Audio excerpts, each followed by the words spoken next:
But we're going to be looking at weight loss now. 63% of Australians are either overweight or obese. I think that America's not far behind.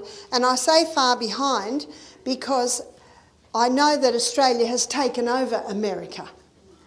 But when I'm in Alabama and I speak at a health school there, I'll be there next week, and I go to the little town of Loveland, I have to tell you, I think that they're bigger than our big. They're very large people in those little towns. So my inquiry always is why. And so the first thing I'm going to look at, and there are a few factors that come together to cause this, and that number one is the food that we're eating. When we looked at the liver, we looked at this. And this morning when we looked at diabetes, we looked at this. So we're going to look at it again in relation to weight. And it's the high carbohydrate diet that many people are eating today. I'm still mastering the art of saying one thing and writing another. So bread is very common. Cereal, there's a whole aisle devoted to cereal. And many people having bread and cereal for breakfast, by mid-morning they're wanting something else, so they reach for, and we're just going to say cakes, etc., because if we say everything, there's not enough room on the board for it. When you go into muffins and croissants and donuts and pasties and pies and pastries, etc., etc., etc. So we're just going to put etc.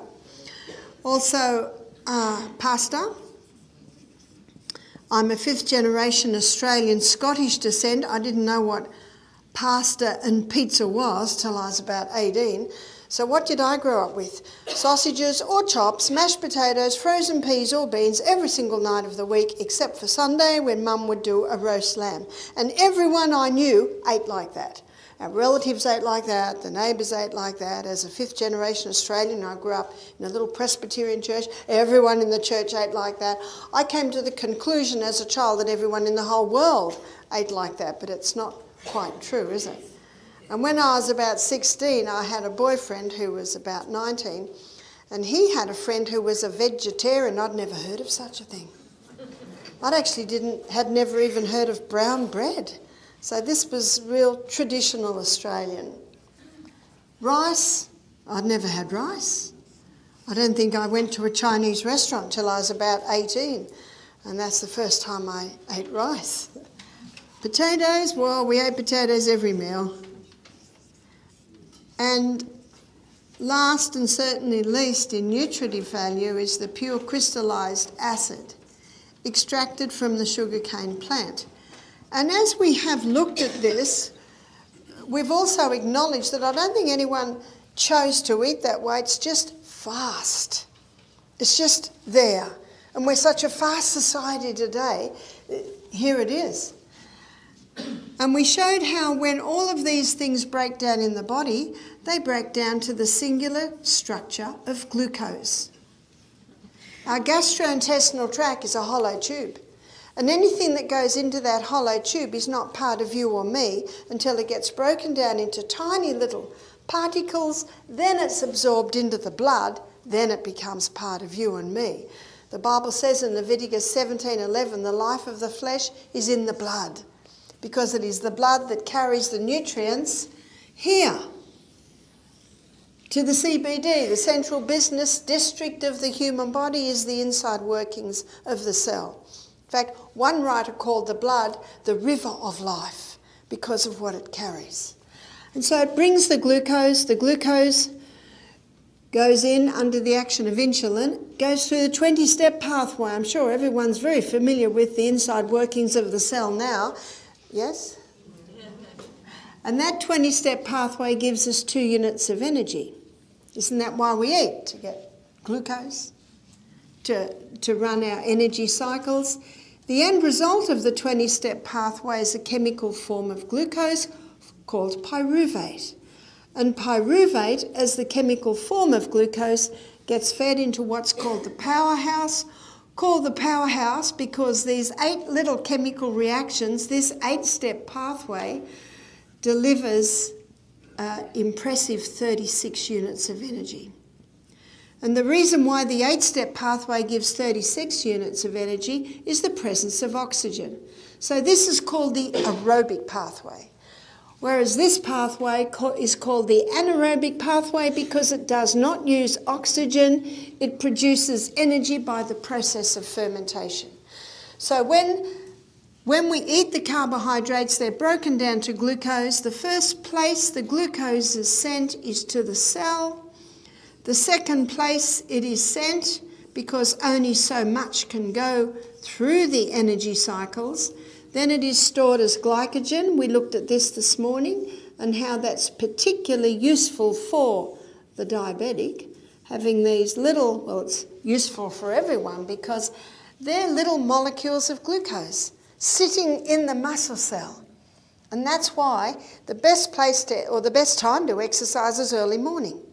Because in early morning, when you're starting to move, some people say, well, how are we going to get fuel to actually exercise? It's your glycogen stores already sitting in your muscle cell.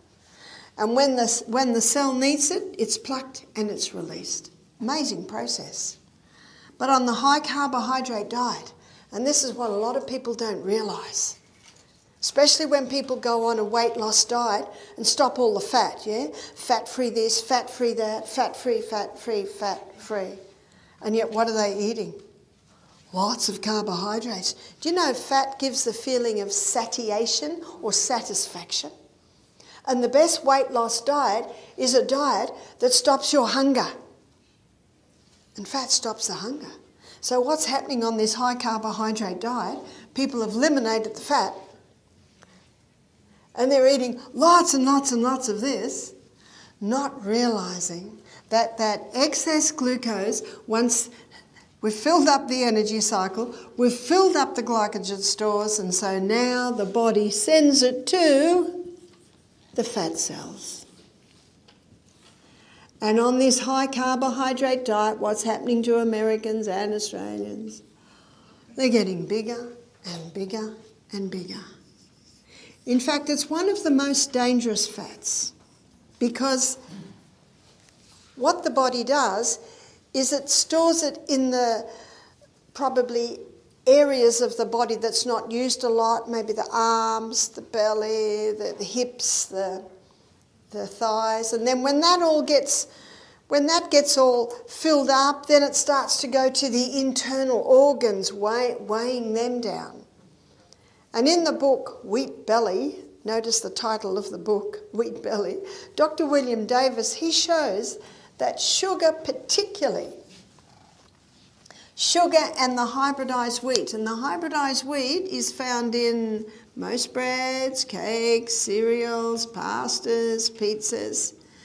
Because it gets the blood sugar level up so high, so fast, as we looked at this morning, then very quickly it's dumped as a visceral fat on the belly. And in the book Wheat Belly, I think the word wheat belly he uses on just about every page, showing this process. And another fact, another very misunderstood fact, is that glucose burns at 4 calories per gram, whereas fat, it burns at 9 calories per gram. Now this piece of information, which is fact, is in just about every weight loss book as proof that if you want to lose weight, don't eat the fat. It's going to give you more than twice the calories. But what the people don't understand is what a calorie is. A calorie is a unit of energy. And if you want a high energy food, what do you eat? Fat. It's going to give you more than twice the units of energy compared to glucose. But if you're eating more calories than you can burn, yes, it's going to be stored. That's why one of the best things that you can do for weight loss is to eat breakfast like a king. I have to admit that I think I eat lunch like a king and breakfast like a queen, but whatever. And sometimes the queen eats as much as the king. lunch like a queen, and then tea like a pauper, or you call it supper, yeah? I think that when I say tea, you probably think I mean a cup of tea, yeah? But we call an evening meal tea. And as one lady said to me, well, what do paupers eat? I said, sometimes nothing. What many people are doing today, and I see it in many countries I go to, they eat breakfast like the pauper, they eat lunch like the pauper, and the tea or the supper is the king and the queen together. That's like going on a journey, and you start your long journey and you go to the gas station, we call it a petrol station, call it a gas station, and just put a little bit in. And then an hour later put a little bit more in, and then an hour later put a little bit more in, and then you've done this all day, and then you finally get to your destination, you go into the gas station and you fill your tank and then park it in the garage. How much sense does that make? And yet that's what most people are doing. Little bit here, little bit there, little bit there. End of the day, king and the queen together, and the body says, finally, we've got some nourishment. And then they say, oh no, they've gone to bed. So what are we going to do with all these calories, these units of energy? We're just going to have to store them. It's really only probably the last 100 years that the main meal has been had at the end of the day. In fact, traditionally, the main meal was always in the middle of the day, especially before electricity, because they didn't have the light at night and it was just more convenient. She feeds them generous proteins. So what are the proteins? Legumes, nuts, seeds, they're your best proteins. And healthy fats. Healthy fats are found in your nuts, your seeds, your coconut oil, olive oil. They're the two oils that have stood the test of time, yeah? They've been used for centuries. You see, it's not the fat that makes you fat. It's actually these refined carbohydrates. Now, carbohydrates are not bad. What a relief. We like them. The problem is when they're overdone and refined. That's the problem. When they're overdone and refined. So you don't have to stop the carbohydrates. You just have to make sure they're not overdone, they're not refined, and ideally use replacements for the wheat. Because as we looked at in diabetes this morning, in the hybridisation of the wheat, they change the starch structure and it gets the blood sugar level up higher than even refined sugar. Ooh. And so changing the times that you eat, that makes a big difference. And changing the food you eat makes a huge difference. I was reading the testimony of a chef. He was large, obese. And he said he used to eat little bits all day long. All day long. That's all he'd eat, little bits all day long. So he decided to do an experiment. He decided to get all the little bits and put it into 3 meals. He knew the old saying, and have most of it at breakfast and lunch. And he lost a lot of weight, and he ate the same amount of food. And he ate the same type of food. He just changed the times when he did it. Because he gave his stomach a break, when we put food in our stomach, we should now leave it. Let it do its work. After about an hour and a half, 2 hours, start sipping on some water. Then you don't water down your hydrochloric acid. It takes 3.5 to 4 hours to digest a meal. If a person has a meal of watermelon, that's probably gone in about 2 hours. But when someone has a balanced meal, which is shown here, it takes about 3.5 to 4 hours to digest. And then the stomach loves a 1 hour rest. Let your stomach have a rest between meals. And in that rest time, it has time to revive and restore and replace the digestive enzymes it used at the last meal.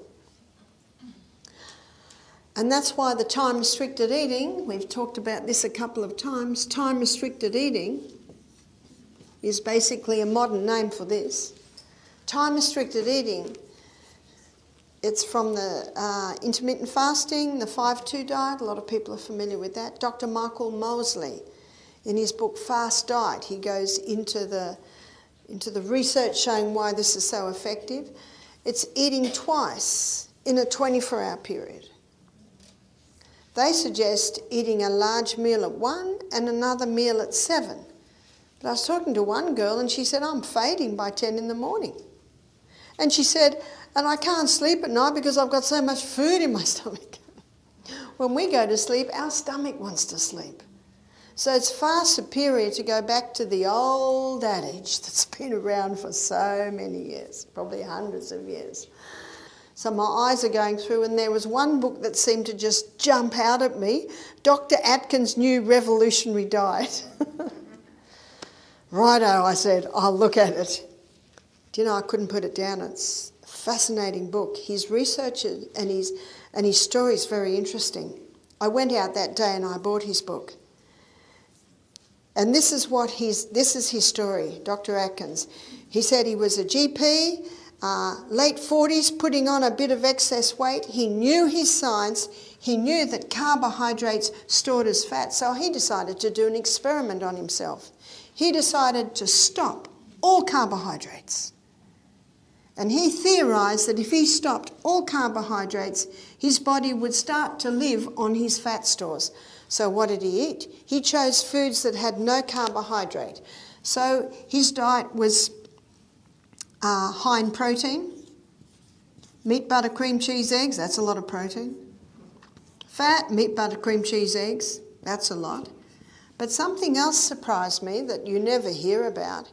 He ate 3 cups of vegetables a day, and 1 cup had to be greens. And so there was the fibre. The weight just fell off him. He theorised right. He wasn't giving carbohydrates to his body, so, well, hardly any, a little bit in the vegetables. So his body started to live on his fat stores. The weight started to drop off him. He was never hungry because these are the 3 foods that give the feeling of satiation, satisfaction. He had lots of energy because your liver can convert protein and fat to glucose if it needs it, and it can break down your fat stores to give you glucose. It's called gluconeogenesis, creating glucose from the fat stores. Has he found the perfect diet? Never hungry, lots of energy, weight's falling off him, so he started to put some of his patients on this. You see, animal protein, it burns at, so let's look at protein. Animal protein, only 58% is burnt as fuel. So that's a 42% waste. That's the acid waste. And that's what Dr. Colin Campbell found in his book, The China Study. He could switch cancer cells on and off, and we looked at this briefly when we looked at cancer on the first night. Because it's an acid waste. And cancer thrives in an acid environment. We looked at that. Whereas plant protein, it's a lot cleaner burning fuel. It doesn't have that acid waste. So with plant protein, you're getting up to about 80% easy is burnt as fuel. That's a big difference. So your plant protein is a superior protein. What Atkins found, and I found this interesting, he found that these 3 food groups are the essential food groups. Fibre is essential because the colon needs to be swept. We looked at that when we looked at the colon, when we looked at the waste disposal organs. Protein is essential because the crossword bands, remember we looked at the DNA on the first night, it's made up of amino acids. Amino acids is a breakdown from the protein we eat. And it's amino acids that builds the new cells in the body. And 50% of the membrane around every cell in the body is protein. That's essential. Fat is essential. The fat-free diet is a dangerous diet. There are fats that'll kill and there are fats that'll heal. And because there are some killer fats, they've all been dumped in the same basket. What are the killer fats? The altered fats.